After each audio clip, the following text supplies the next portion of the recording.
Well, we thought we'd briefly we'd begin with our latest Carolina Issues poll that we did last week.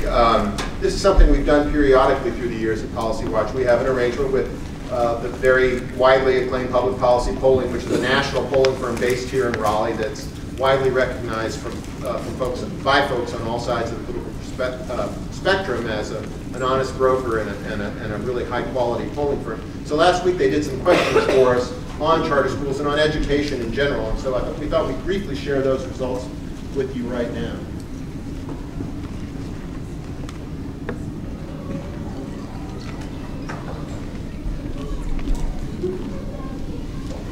All right.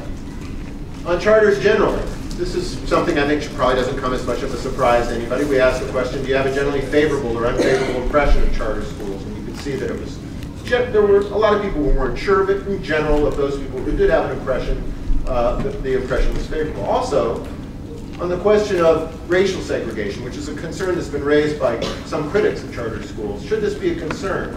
And actually, as you can see, a slight majority said it shouldn't be a particular concern. So that's probably jives with what we've been generally perceiving. On some other issues, though, these are some of the debates that have been going on at the General Assembly. Should charters provide school lunches? As we know, many charters do not provide free and reduced price lunches, as do the traditional public schools. And we can see here that a significant majority does think that, in fact, charters should be required to provide free and reduced price lunches. On the question of transportation, a slightly smaller majority, but still a significant proportion of registered voters in North Carolina also agree that charters should be required to provide transportation like the traditional public schools. On the question of only using certified teachers, this has also been a debate at the General Assembly. Again, a very significant majority thinks that they should only be required to hire certified teachers, principals, and administrators, 64 to 28. On the question of governance, charters should be governed by the State Board of Education rather than their own separate board. A 55 to 40 majority agrees with that. On the question of a related topic that's at the General Assembly, not specific to charters necessarily, but more on the question of whether homeschool kids and private school and religious school kids should be able to participate in interscholastic sports teams. That's a bill that's at the General Assembly. In general, a majority of people say that's not a good idea. They should not, that public schools should not be required to allow students at home schools and private schools to participate in traditional public school sports teams.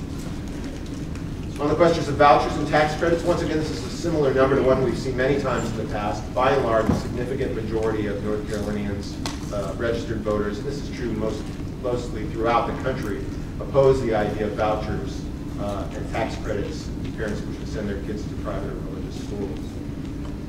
Now, this is an interesting one. We also thought we'd check out and see what people were thinking about the debate with cuts to public education that are being threatened. And so, right now, as you know, the debate in the General Assembly is, although it's about the expiration of so-called temporary taxes, the debate is really, are we going to keep taxes where they are, or are we going to effectively cut taxes and thereby, of course, cut a lot of services? When we polled North Carolinian registered voters, would they support leaving our state tax levels at the current rate in order to avoid cuts in public education? It's 3 to 1, thinking that that's a good idea. This is the exact question that was asked. Teacher layoffs to balance the budget. This confirms, which I think is something that most of us suspected, which is that very few people in the state actually support the idea of laying off teachers and teachers' assistants in order to close the state budget shortfall. And then on the question of early childhood cuts also, similar numbers, 55 to 33, 3 to whatever that works out to be, 5 to 30% that people do not want to cut Smart Start, do not want to cut more for in order to balance the budget. So we thought these were interesting. These will be available on our website.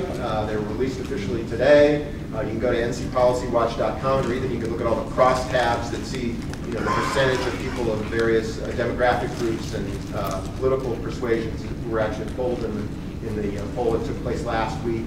There were just short of 700 North Carolinians polled. So we thought you might find that interesting.